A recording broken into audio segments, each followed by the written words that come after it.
ಪ್ರಜಾಪ್ರಭುತ್ವದ ಬಗ್ಗೆ, ಫೆಡರಲಿಸಮ್ನ ಬಗ್ಗೆ ನಮ್ಮ ಮುಖ್ಯಮಂತ್ರಿಗಳು ಟ್ವೀಟ್ನ ಮೇಲೆ, ಫೇಸ್ಬುಕ್ನಲ್ಲಿ ಮಾತನಾಡುವ ಸಂದರ್ಭದಲ್ಲಿ ಹೇಳ್ತಾ ಇರುವಂಥ ಮುಖ್ಯಮಂತ್ರಿಗಳು, ಕೇಂದ್ರ ಸರ್ಕಾರ ನಮಗೆ ಅನುದಾನಗಳನ್ನು ಕೊಡೋದಿಲ್ಲ, ಟ್ಯಾಕ್ಸ್ ಡೆವಲ್ಯೂಷನನ್ನು ಸರಿಯಾದ ಸಮಯದಲ್ಲಿ ಕೊಡೋದಿಲ್ಲ, ಗ್ರ್ಯಾಂಟ್ಸ್ಗಳನ್ನು ಕೊಡೋದಿಲ್ಲ ಅನ್ನುವಂಥ ಒಂದು ನರೇಟಿವನ್ನು ಬಿಲ್ಡ್ ಮಾಡುವಂಥ ಪ್ರಯತ್ನವನ್ನು ಇದೇ ಮುಖ್ಯಮಂತ್ರಿಗಳು ಮಾಡ್ತಾರೆ. ಯಾವ ಫೆಡರಲಿಸಮ್ನ ಬಗ್ಗೆ ಮಾತನಾಡ್ತಾ ಇದ್ದಾರೆ ಇವರು? ಒಂದು ಜಿಲ್ಲೆಗೆ ಬಂದು ಕನಿಷ್ಠ ಆ ಜಿಲ್ಲೆಯ ಶಾಸಕರುಗಳನ್ನು, ಸಂಸದರನ್ನು ಭೇಟಿ ಮಾಡುವಂಥ ಒಂದು ಕನಿಷ್ಠ ಸೌಜನ್ಯತೆಯನ್ನು ತೋರಿಸಿದ ಮುಖ್ಯಮಂತ್ರಿ ಯಾವ ಫೆಡರಲಿಸಮ್ನ ಬಗ್ಗೆ ಮಾತನಾಡ್ತಾರೆ? ಅಲ್ಲಿ ಅದನ್ನು ಮಾತನಾಡೋದಿದ್ರೆ ಇಲ್ಲಿಯೂ ಅದನ್ನೇ ತೋರಿಸುವಂಥದ್ದನ್ನು ಅವ್ರು ಮಾಡಬೇಕು. ನಮ್ಮ ಕೇಂದ್ರದ ಗೃಹ ಸಚಿವರಾದಂಥ ಅಮಿತ್ ಶಾ ಅವರು ನವೆಂಬರ್ 2024ರಲ್ಲಿ ಇಡೀ ದೇಶದ ಎಲ್ಲ ಪೊಲೀಸ್ ಇಲಾಖೆಗಳ ಪ್ರಮುಖರ ಜೊತೆ, ಪೊಲೀಸ್ ಇಲಾಖೆಗಳ ಜೊತೆ ನಡೆದಂಥ ಸಭೆಯಲ್ಲಿ ಅತ್ಯಂತ ಸ್ಪಷ್ಟವಾಗಿ ಹೇಳಿದ್ದಾರೆ, ಯಾವುದೇ ರಾಜ್ಯದ ಪೊಲೀಸ್ ಇಲಾಖೆಗಳು ಉಗ್ರವಾದ ಮತ್ತು ರಾಷ್ಟ್ರ ವಿರೋಧಿ ಚಟುವಟಿಕೆಗಳ ಸಂಶಯ ಯಾವುದಾದ್ರೂ ಒಂದು ಕೇಸ್ನಲ್ಲಿ ಇದ್ದರೆ ಅದನ್ನು NIAಗೆ ಕೊಡೋದಲ್ಲಿ ಯಾವುದೇ ವಿಳಂಬವನ್ನು ಮಾಡಬಾರದು ಅನ್ನುವಂಥ ಮಾತನ್ನು ಅದರಲ್ಲಿ ಹೇಳಿದ್ದಾರೆ. ಇದು ನಿಜವಾದ ಫೆಡರಲಿಸಮ್. ರಾಜ್ಯದ ಪೊಲೀಸ್ ಇಲಾಖೆಗೆ ಕೆಲವೊಂದು ಅಂಶಗಳನ್ನು ತನಿಖೆ ಮಾಡಲಿಕ್ಕೆ ಅವರ ಕಾರ್ಯವ್ಯಾಪ್ತಿಯ ಕಾರಣಕ್ಕೆ ಆಗೋದಿಲ್ಲದ ಕಾರಣಕ್ಕೆ ನ್ಯಾಷನಲ್ ಇನ್ವೆಸ್ಟಿಗೇಟಿವ್ ಏಜೆನ್ಸಿಯನ್ನು ಮಾಡಿದ್ದೇವೆ. ಅದರ ಉದ್ದೇಶ ಇರುವಂಥದ್ದು ರಾಷ್ಟ್ರ ವಿರೋಧಿ ಶಕ್ತಿಗಳನ್ನು ಮಟ್ಟ ಹಾಕಬೇಕು, ಉಗ್ರವಾದವನ್ನು ಮಟ್ಟ ಹಾಕಬೇಕು ಅನ್ನುವಂಥ ಉದ್ದೇಶ ನ್ಯಾಷನಲ್ ಇನ್ವೆಸ್ಟಿಗೇಟಿವ್ ಏಜೆನ್ಸಿಯ ತನಿಖೆಗಳಿಗಿದೆ. ಇವರು ಪಾರದರ್ಶಕವಾಗಿದ್ದರೆ ಈ ಕೇಸನ್ನು NIAಗೆ ಕೊಡೋದಕ್ಕೆ ಯಾಕೆ ವಿಳಂಬ ಮಾಡ್ತಾ ಇದ್ದಾರೆ? ಕೊಡೋದೊಂದು ಕಡೆ, ಕೊಡೋದೇ ಇಲ್ಲ ಅನ್ನೋಂಥ ಒಂದು ಅಷ್ಟೊಂದು ಆಗ್ರಹ ಗೃಹ ಸಚಿವರಿಗೆ ಮತ್ತು ಉಳಿದವರಿಗೆ ಯಾಕೆ? ರಾಜ್ಯದ ಜಿಲ್ಲೆಯ ಉಸ್ತುವಾರಿ ಸಚಿವರು ಇದೊಂದು ಕಾಲ್ಪನಿಕ ಕತೆ, it is a figment of imagination ಅಂತ ಹೇಳುವಂಥ ಆತುರತೆ ಏನು? ಪೊಲೀಸ್ ಇಲಾಖೆಗೆ ಬೆಂಬಲವಾಗಿ ನಿಲ್ಲಕ್ಕೆ NIA ಇರುವಂಥದ್ದು. ಆ ತನಿಖೆಗಳ ಉಗ್ರವಾದ ಅಂಶವನ್ನು, ರಾಷ್ಟ್ರ ವಿರೋಧಿ ತತ್ವಗಳ ಒಳಗೊಳ್ಳುವಿಕೆಯನ್ನು, ಇಂಟರ್ನ್ಯಾಷನಲ್ ಫಿನಾನ್ಸಿಂಗನ್ನು ತನಿಖೆ ಮಾಡಲಿಕ್ಕೆ ರಾಜ್ಯದ ಪೊಲೀಸ್ ಇಲಾಖೆಗೆ ಸಹಕಾರ ಕೊಡಲಿಕ್ಕೆ NIA ಇರುವಂಥದ್ದು. This is real federalism. ಫೆಡರಲಿಸಮ್ನ ಬಗ್ಗೆ ಭಾಷಣ ಮಾಡಿದರೆ ಸಾಕ? ಅಥವಾ ಮುಖ್ಯಮಂತ್ರಿಗೆ ಈ ಜಿಲ್ಲೆಯಲ್ಲಿ ಈ ರೀತಿಯ ಘಟನೆಗಳು ಆಗಬೇಕು ಅನ್ನುವಂಥ, ಇನ್ನು ಮುಂದೆ ಕೂಡ ಆಗಬೇಕು ಅನ್ನುವಂಥ ಆಸೆ ಭಾವನೆ ಇದೆಯಾ? ತುಳುವರ ಪ್ರಶ್ನೆ ಇದು, ತುಳುನಾಡಿನ ಪ್ರಶ್ನೆ ಇದು. ಯಾರನ್ನ ಬದುಕಿಸುವ ಪ್ರಯತ್ನ ಇದು ಅನ್ನುವಂಥದ್ದು ಈ ಸಂದರ್ಭದಲ್ಲಿ ನಾನು ಪ್ರಶ್ನೆ ಮಾಡಲಿಕ್ಕೆ ಬಯಸ್ತಾ ಇದ್ದೇನೆ. ನಿರಂತರವಾಗಿ ಅವರ ಹೇಳಿಕೆಗಳಲ್ಲಿ ನೋಡ್ತಾ ಬಂದಿರಬಹುದು. ಫಾಜಿಲ್ನ ಕುಟುಂಬ ಈ ಹತ್ಯೆಯಲ್ಲಿಲ್ಲ, PFIನ ಇನ್ವಾಲ್ವ್ಮೆಂಟ್ ಈ ಹತ್ಯೆಯಲ್ಲಿ ಇದೆ ಅನ್ನುವಂಥದ್ದು ಒಂದು ಕಾಲ್ಪನಿಕ ಕತೆ ಅನ್ನುವಂಥದ್ದನ್ನು ದಿನೇಶ್ ಗುಂಡೂರಾವ್ ಹೇಳ್ತಾರೆ. ಇದರಲ್ಲಿ ಯಾವುದೇ ವಿದೇಶಿ ಹಣ ಇಲ್ಲ. ಸುಹಾಸ್ ಶೆಟ್ಟಿ ಒಬ್ಬ ರೌಡಿ ಶೀಟರ್. NIAಗೆ ನಾವು ಯಾವುದೇ ಪರಿಸ್ಥಿತಿಯಲ್ಲೂ ಇದನ್ನು NIAಗೆ ಕೊಡೋದಿಲ್ಲ.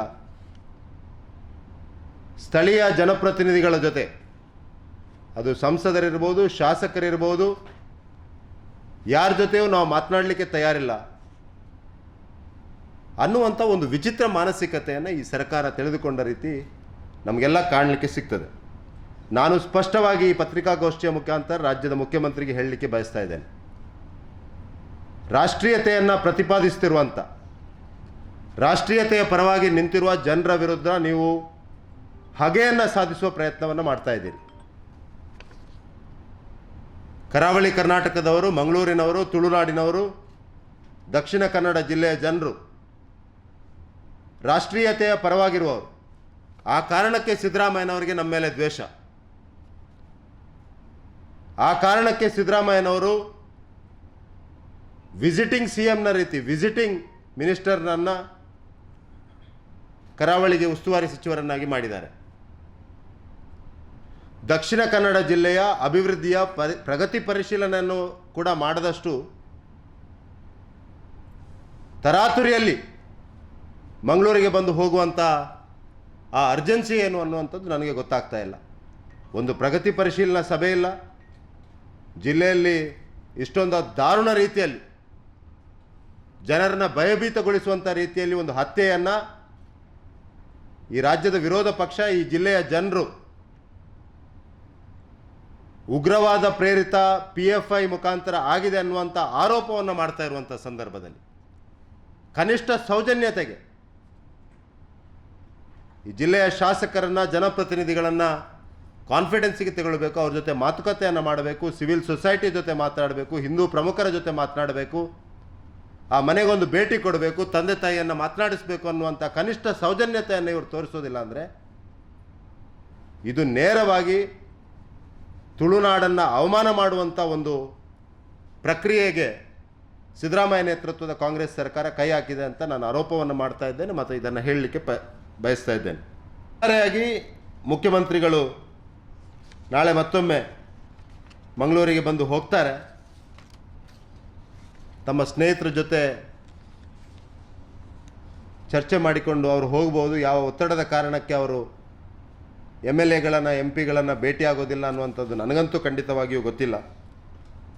ಆದರೆ ಒಟ್ಟಾರೆಯಾಗಿ ನಾನು ಹೇಳಬೇಕಾದ್ರೆ ಕೇಂದ್ರದ ಗೃಹ ಸಚಿವರು ಇಷ್ಟೊಂದು ಕ್ಲಿಯರ್ ಕಟ್ ಆದಂಥ ಡೈರೆಕ್ಷನನ್ನು ಕೊಟ್ಟಿರುವಂಥ ಸಂದರ್ಭದಲ್ಲಿಯೂ ಕೂಡ ಮತ್ತು ಇಲ್ಲಿಯ ಪ್ರಮುಖ ವಿರೋಧ ಪಕ್ಷವಾಗಿರುವಂಥ ಭಾರತೀಯ ಜನತಾ ಪಾರ್ಟಿಯ ರಾಜ್ಯ ಅಧ್ಯಕ್ಷರು, ವಿರೋಧ ಪಕ್ಷ ನಾಯಕರು, ಇಲ್ಲಿಯ ಸಂಸದರು, ಶಾಸಕರು ಎಲ್ಲರ ಆಗ್ರಹ ಮತ್ತು ಜನತೆಯ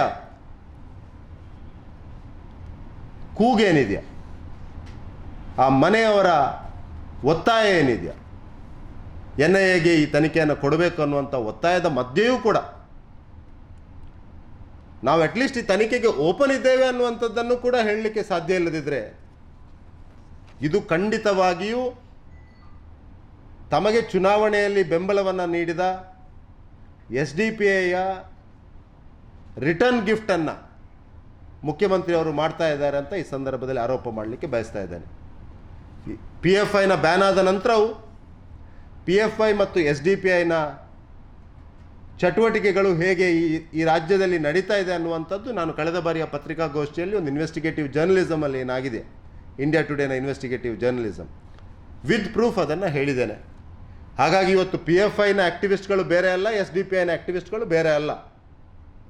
PFI ಆ್ಯಕ್ಟಿವಿಸ್ಟ್ಗಳು SDPIನ ಮುಖವಾಡದಲ್ಲಿ ಇವತ್ತು ಕೆಲಸವನ್ನು ಮಾಡ್ತಾ ಇದ್ದಾರೆ ಮತ್ತು ಕರಾವಳಿ ಕರ್ನಾಟಕದಲ್ಲಿ ನಡೀತಾ ಇರುವಂಥ ಎಲ್ಲ ಕ್ರಿಮಿನಲ್ ಚಟುವಟಿಕೆಗಳಿಗೆ, ಇಲ್ಲೀಗಲ್ ದಂಧೆಗಳಿಗೆ, ಡ್ರಗ್ ಮಾಫಿಯಾಕ್ಕೆ ನೇರವಾಗಿ ಇವರ ಒಳಗೊಳ್ಳುವಿಕೆ ಕಾರಣ ಅಂತ ಈ ಸಂದರ್ಭದಲ್ಲಿ ಹೇಳಲಿಕ್ಕೆ ಬಯಸ್ತಾ ಇದ್ದೇನೆ. ಹಾಗಾಗಿ ಕಾಂಗ್ರೆಸ್ ಯಾರನ್ನೋ ಬದುಕಿಸುವ ಪ್ರಯತ್ನವನ್ನು ಮಾಡ್ತಾ ಇದೆ, ಯಾವುದನ್ನು ಜನರಿಗೆ ಗೊತ್ತಾಗಬಾರ್ದು ಅನ್ನುವಂಥ ಪ್ರಯತ್ನವನ್ನು ಮಾಡ್ತಾ ಇದೆ ಮತ್ತು ಇವರ ಹೊಂದಾಣಿಕೆ ಜನರ ಮಧ್ಯೆ ಎಕ್ಸ್ಪೋಸ್ ಆಗ್ಬೋದು ಅನ್ನುವಂಥ ಭಯದಿಂದ ಈ ಇನ್ವೆಸ್ಟಿಗೇಷನನ್ನು PFI ಈ ಇನ್ವೆಸ್ಟಿಗೇಷನ್ NIAಗೆ ಕೊಡುವುದಕ್ಕೆ ಹಿಂದೇಟು ಹಾಕ್ತಾ ಇದೆ ಅನ್ನುವಂಥದ್ದನ್ನು ಕೂಡ ಹೇಳಲಿಕ್ಕೆ ಬಯಸ್ತಾ ಇದ್ದೇನೆ. ಆದರೆ ಒಂದು ವಿಷಯ ಅತ್ಯಂತ ಸ್ಪಷ್ಟ, ಈ ಜಿಲ್ಲೆಯ ಜನಪ್ರತಿನಿಧಿಯಾಗಿ, ಭಾರತೀಯ ಜನತಾ ಪಾರ್ಟಿಯ ಒಬ್ಬ ಕಾರ್ಯಕರ್ತನಾಗಿ, ರಾಷ್ಟ್ರೀಯತೆಯ ಪರವಾಗಿರುವಂಥ ಈ ಜಿಲ್ಲೆಯ ಜನರ ಪರವಾಗಿ ನಾವು ಯಾವತ್ತೂ ನಿಲ್ತೇವೆ ಮತ್ತು ಕಾಂಗ್ರೆಸ್ನ ಈ ಆಟಾಟೋಪವನ್ನು, ಕಾಂಗ್ರೆಸ್ನ ಕರಾವಳಿ ಕರ್ನಾಟಕದ ವಿರುದ್ಧ, ದ್ವೇಷದ ವಿರುದ್ಧ ನಾವು ಖಂಡಿತವಾಗಿಯೂ ಹೋರಾಟ ಮಾಡ್ತೇವೆ ಮತ್ತು ಈ ಜಿಲ್ಲೆಯ ಅಸ್ಮಿತೆಯನ್ನು, ಈ ಜಿಲ್ಲೆಯ ಸಾಂಸ್ಕೃತಿಕ ಹಿರಿಮೆಯನ್ನು ಮತ್ತು ಈ ಜಿಲ್ಲೆಯ ಅಭಿವೃದ್ಧಿಗೆ ನಾವು ಕಟಿಬದ್ಧರಾಗಿದ್ದೇವೆ ಅನ್ನುವಂಥ ಮಾತನ್ನು ಕೂಡ ಈ ಸಂದರ್ಭದಲ್ಲಿ ಹೇಳಲಿಕ್ಕೆ ಬಯಸ್ತಾ ಇದ್ದೇನೆ.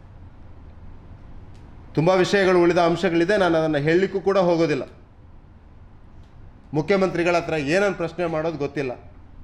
ಬಜೆಟ್ನಲ್ಲಿ ಮಾಡಿರುವ ಘೋಷಣೆಗಳ ಒಂದು ಪಟ್ಟಿಯೇ ಇದೆ, ಅದರ ಒಂದು ಉದ್ಘಾಟನೆ ಇಲ್ಲ, ಒಂದು ಶಂಕುಸ್ಥಾಪನೆ ಇಲ್ಲ. ಸ್ಮಾರ್ಟ್ ಸಿಟಿ ಮುಖಾಂತರ ಕೊಟ್ಟಿರುವಂಥ ಹಣದಲ್ಲಿ ಆಗಿರುವಂಥ ಸ್ಪೋರ್ಟ್ಸ್ ಕಾಂಪ್ಲೆಕ್ಸ್ ಮತ್ತು ಜಿಲ್ಲಾಧಿಕಾರಿ ಕಚೇರಿಯನ್ನು ಉದ್ಘಾಟನೆ ಮಾಡಲಿಕ್ಕೆ ಬರ್ತಾ ಇದ್ದಾರೆ. ನಮಗೆ ಖುಷಿ ಇದೆ, ನಮ್ಮ ಕೇಂದ್ರ ಸರ್ಕಾರದ ಯೋಜನೆಯಿಂದ ಬಂದಿರುವಂಥ ಹಣದಲ್ಲಿ ಇವತ್ತೆರಡು ಪ್ರಮುಖ ಯೋಜನೆಗಳು ಈ ಜಿಲ್ಲೆಯಲ್ಲಿ ಆಗ್ತಾ ಇದೆ. ಬಟ್ ಪ್ರಜೆಗಳಿಗೋಸ್ಕರ ಕೇವಲ ಸೌಧದ ಅಗತ್ಯ ಇಲ್ಲ. ಪ್ರಜೆಗಳ ಮಾತನ್ನು ಈ ರಾಜ್ಯದ ಮುಖ್ಯಮಂತ್ರಿ ಕೇಳಬೇಕಾದ ಜವಾಬ್ದಾರಿ ಅವರಿಗಿದೆ ಅನ್ನುವಂಥದ್ದನ್ನು ನೆನಪಿಸಲಿಕ್ಕೆ ಈ ಪತ್ರಿಕಾಗೋಷ್ಠಿ. ಈ ಪ್ರಶ್ನೆ ಇಡೀ ಪ್ರಶ್ನೆ ಇರುವಂಥದ್ದು, ನಾನು ಇತ್ತೀಚೆಗೊಂದು ಆರ್ಟಿಕಲನ್ನು ಬರೆದಿದ್ದೆ. ನಾಳೆ ಅದನ್ನು ನಿಮ್ಮ ಪತ್ರಿಕೆಯಲ್ಲಿ ಪ್ರಕಟಿಸುವ ಪ್ರಯತ್ನವನ್ನು ಮಾಡ್ತೇನೆ. ಕೊಡ್ತಾರೆ ಇಲ್ಲ ಅಂತ ನನಗೆ ಗೊತ್ತಿಲ್ಲ. ನಾನು ಆಗಲೇ ಹೇಳಿದ್ದು, ಇದೊಂದು ಪ್ಯಾಟರ್ನ್. ಕರಾವಳಿ ಕರ್ನಾಟಕವನ್ನು, ತುಳುನಾಡನ್ನು ಕಮ್ಯೂನಲ್ ಅಂತ ಬಿಂಬಿಸಿ, ಇದೊಂದು ಬಂಜರು ಭೂಮಿ, ರಾತ್ರಿ ನಂತರ ಇಲ್ಲಿ ನೈಟ್ ಲೈಫ್ ಇಲ್ಲ, ಈ ರೀತಿಯಾದಂಥ ಒಂದು ಪ್ಯಾಟರ್ನ್ ನರೇಟಿವನ್ನು ಸೆಟ್ ಮಾಡಿ ಈ ಜಿಲ್ಲೆಯನ್ನು ಅಭಿವೃದ್ಧಿ ವಂಚಿತ ಮಾಡುವಂಥ ಪ್ರಯತ್ನ ಕಾಂಗ್ರೆಸ್ ಸರ್ಕಾರದ ನಡೀತಾ ಇದೆ.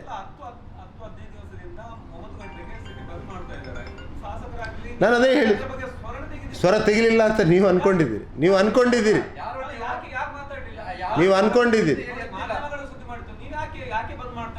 ಅಲ್ಲ ನಾವು ಮಾತಾಡಲಿಲ್ಲ ಅಂತ ನಿಮ್ಗೆ ಯಾರು? ಅದೇ ಈ ಸರ್ಕಾರದ ಅಷ್ಟು ದಪ್ಪ ಚರ್ಮದ ಸರ್ಕಾರ. ನಾನೊಂದು ಹೇಳ್ತೇನೆ, 2 ವಾರದಿಂದ 9 ಗಂಟೆಗೆ ಬಂದ್ ಮಾಡ್ತಾ ಇದ್ದಾರೆ. ಶಾಸಕರಿದ್ದೀರಿ, ಸಂಸದರಿದ್ದೀರಿ, ಅಂತ ಸಿಚುವೇಶನ್ ನಗರದಲ್ಲಿ ಏನಿತ್ತು, ಯಾಕೆ ನೀವು ಅದನ್ನು ನಿಲ್ಲಿಸಿಲ್ಲ? ನನಗೆ ಖುಷಿ ಆಯ್ತು, ನಿಮ್ಮ ಪ್ರಶ್ನೆ ಕರೆಕ್ಟ್ ಇದೆ. ಮುಖ್ಯಮಂತ್ರಿಗಳು ನಾಳೆ 3:30ಕ್ಕೆ ಬರ್ತಾರೆ. ನೀವು ಕೂಡ ಹೇಳಿ, ಸಂಸದರು ಕೂಡ ಇದೇ ಹೇಳಿದ್ರು. ನಾನು it is going to deaf ears. ಈ ಸರ್ಕಾರ ಆ ರೀತಿ ವರ್ತಿಸ್ತಾ ಇದೆ. ನಮ್ಮನ್ನು ಕರೆದು ಮೀಟಿಂಗ್ ಮಾಡಿಸುವಷ್ಟು ಇಲ್ಲದ ಈ ಸರ್ಕಾರ ಇನ್ನೇನು ಮಾಡೋದು? ನಾನು ಅದನ್ನೇ ಹೇಳಿದ್ದು. ಕರಾವಳಿಯನ್ನು ಒಂದು ಬೇರೆ ರೀತಿಯಲ್ಲಿ ಚಿತ್ರಿಸುವ ಪ್ರಯತ್ನ, ಬೇರೆ ರೀತಿಯಲ್ಲಿ ಬಿಂಬಿಸುವ ಪ್ರಯತ್ನ, ಕೇವಲ ಇಲ್ಲಿಯ ಜನರು ರಾಷ್ಟ್ರೀಯತೆಯನ್ನು ಪ್ರತಿಪಾದಿಸ್ತಾ ಇದ್ದಾರೆ ಅನ್ನುವ ಕಾರಣಕ್ಕೆ ಈ ರೀತಿ ಬಿಂಬಿಸುವ ಪ್ರಯತ್ನ ನಡೀತಾ ಇದೆ. And it is part of a pattern. ಒಂದು ನರೇಟಿವ್ ಇದು, ಒಂದು ಷಡ್ಯಂತ್ರದ ಭಾಗ ಇದು ಅನ್ನುವಂಥದ್ದನ್ನು ನಾನು ಹೇಳುವ ಪ್ರಯತ್ನವನ್ನು ಮಾಡ್ತಾ ಇದ್ದೇನೆ. ಅದರ ಬೈ ಪ್ರಾಡಕ್ಟ್ಸ್ ಇದೆಲ್ಲ. NIA ಇನ್ವೆಸ್ಟಿಗೇಷನ್ ಕೊಡಬಾರ್ದು, ಈ ರೀತಿ 9 ಗಂಟೆಗೆ ಬಂದ್ ಮಾಡಿ ಏನು ಸಾಧಿಸ್ಲಿಕ್ಕೆ ಹೊರಡ್ತು? ಒಂದು ಕಡೆಯಿಂದ ಹೇಳ್ತಾರೆ ಇದು ಕರಾವಳಿಯಲ್ಲಿ ನೈಟ್ ಲೈಫ್ ಇಲ್ಲ ಅಂತ, ಮತ್ತೊಂದು ಕಡೆಯಲ್ಲಿ ಯಾರೋ ಪಾಪ ಹೋಗಿ ಊಟ ಮಾಡಿ ಬರೋರಿಗೆ ಪೊಲೀಸ್ ಅವರು ಹೊಡಿತಾ ಇದ್ದಾರೆ. ನಾನು ಕಮಿಷನರ್ ಹತ್ರ ಹೇಳಿದ್ದೇನೆ, DCP ಹತ್ರ ಹೇಳಿದ್ದೇನೆ, ಜಿಲ್ಲಾಧಿಕಾರಿಗಳ ಹತ್ರ ಮಾತನಾಡಿದ್ದೇನೆ. ಎಲ್ಲವನ್ನ ಪತ್ರಿಕಾ ಹೇಳಿಕೆ ಮುಖಾಂತರ ಕೊಡೋದಿದ್ರೆ ಮಾಡ್ಬೋದು, ಅದೇನು ಮಾಡೋದಂತಲ್ಲ. ಬಟ್ ಸಮಸ್ಯೆ ಇದು, ಅದೇ ಹೇಳಿದೆ ಅಲ್ಲ ನಾನು. ಇವತ್ತು ಎಲ್ಲಿವರೆಗೆ ನಾವು ಹೇಳ್ತೇವೆ, ಜನಪ್ರತಿನಿಧಿಗಳಾಗಿ ಈ ಸರ್ಕಾರ ನಡೆಸುವ ರೀತಿಯ ಬಗ್ಗೆ ನಾವು, ಇದು ಮೊದಲನೇ ಪತ್ರಿಕಾಗೋಷ್ಠಿ ಅಲ್ಲ, ನಿರಂತರವಾಗಿ ನಾವು ಹೇಳ್ತಾ ಇದ್ದೇವೆ. ಜನಪ್ರತಿನಿಧಿಗಳಿಗೆ ಯಾವುದೇ ಮಾನ್ಯತೆಯನ್ನು ಕೊಡ್ತಾ ಇಲ್ಲ ಅವರು. ಇದರ ಕಂಟಿನ್ಯೂಡ್ ವಿಷಯವನ್ನು ಕಾಂಗ್ರೆಸ್ ಸರ್ಕಾರದ ಹೇಳಲಿಕ್ಕೆ ಹೋದರೆ ಇವತ್ತು ಒಂದು ದಿವಸ ಸಾಕಾಗಲಿಕ್ಕಿಲ್ಲ.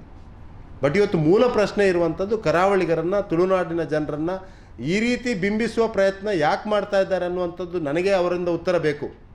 ನನ್ನ ಪ್ರಕಾರ ನಾವು ರಾಷ್ಟ್ರೀಯತೆಯ ಪರವಾಗಿರುವ ಕಾರಣಕ್ಕೆ ನಮ್ಮನ್ನು ಈ ರೀತಿ ಮಾಡ್ತಾ ಇದ್ದಾರೆ. ಅದನ್ನು ನಾನು ಲೇಖನದ ಮುಖಾಂತರವೂ ಹೇಳ್ತಾ ಇದ್ದೇನೆ, ಈ ಪತ್ರಿಕಾಗೋಷ್ಠಿಯ ಮುಖಾಂತರವೂ ಹೇಳ್ತಾ ಇದ್ದೇನೆ. ಇದು ಬಿಟ್ಟು ಬೇರೆ ಯಾವುದೋ ಕಾರಣಕ್ಕೆ ನಮ್ಮ ಮೇಲೆ ಹಾಗೆ ಸಾಧಿಸ್ಲಿಕ್ಕೆ ಹೋಗ್ತಾ ಇದ್ದಾರೆ, ದ್ವೇಷವನ್ನು ಸಾಧಿಸ್ಲಿಕ್ಕೆ ಹೋಗ್ತಾ ಇದ್ದಾರೆ. ಮುಖ್ಯಮಂತ್ರಿಗಳು ಉತ್ತರವನ್ನು ಕೊಡಬೇಕು. ಯಾಕೆಂದರೆ ಒಬ್ಬ ಉಸ್ತುವಾರಿ ಸಚಿವರನ್ನು ಇಲ್ಲಿ ನೇಮಿಸ್ತಾರೆ, ಅವರು ಒಂದು ದಿನ ಬಂದು ಪೂರ್ತಿ ದಿನ ಇರುವಷ್ಟು ಅವರಿಗೆ ಟೈಮ್ ಇಲ್ಲ. ಹೋಮ್ ಮಿನಿಸ್ಟ್ರಿ ಇಂಥ ಒಂದು ಎಮರ್ಜೆನ್ಸಿ ಸಿಚುವೇಶನ್, ಇಂಥ ಒಂದು ಸೀರಿಯಸ್ ಸಿಚುವೇಶನ್ ಆದಂಥ ಸಂದರ್ಭದಲ್ಲಿ ನಿಮ್ಮ ಹತ್ರ ಇಂಟ್ರ್ಯಾಕ್ಟ್ ಮಾಡಿದಾರ ಗೊತ್ತಿಲ್ಲ ನನಗೆ, ನಿಮ್ಮ ಪ್ರಶ್ನೆಗಳಿಗೆ ಉತ್ತರ ಕೊಡೋ ಪ್ರಯತ್ನವನ್ನು ಮಾಡಿದಾರ ಗೊತ್ತಿಲ್ಲ ನನಗೆ. ನಮ್ಮ ಹತ್ರ ಅಂತೂ ಕೇಳಲಿಲ್ಲ, ನಮ್ಮನ್ನು ಸಭೆಯೂ ಕರೀಲಿಲ್ಲ. ನಾಳೆ ಮುಖ್ಯಮಂತ್ರಿಗಳು ಬರ್ತಾ ಇದ್ದಾರೆ, ನಮಗೆ ಇನ್ವಿಟೇಷನ್ ಕಳಿಸಿದ್ದಾರೆ. ಬಿಟ್ಟರೆ ಒಂದು ಸಭೆ ಮಾಡುವಂಥ ಪ್ರಗತಿ ಪರಿಶೀಲನೆ, ಈ ಜಿಲ್ಲೆಯ ಕಾನೂನು ಸುವ್ಯವಸ್ಥೆ ಬಗ್ಗೆ ಒಂದು ಸಭೆ ಮಾಡುವಂಥ ಪ್ರಯತ್ನ ಅವ್ರು ಮಾಡಲಿಲ್ಲ.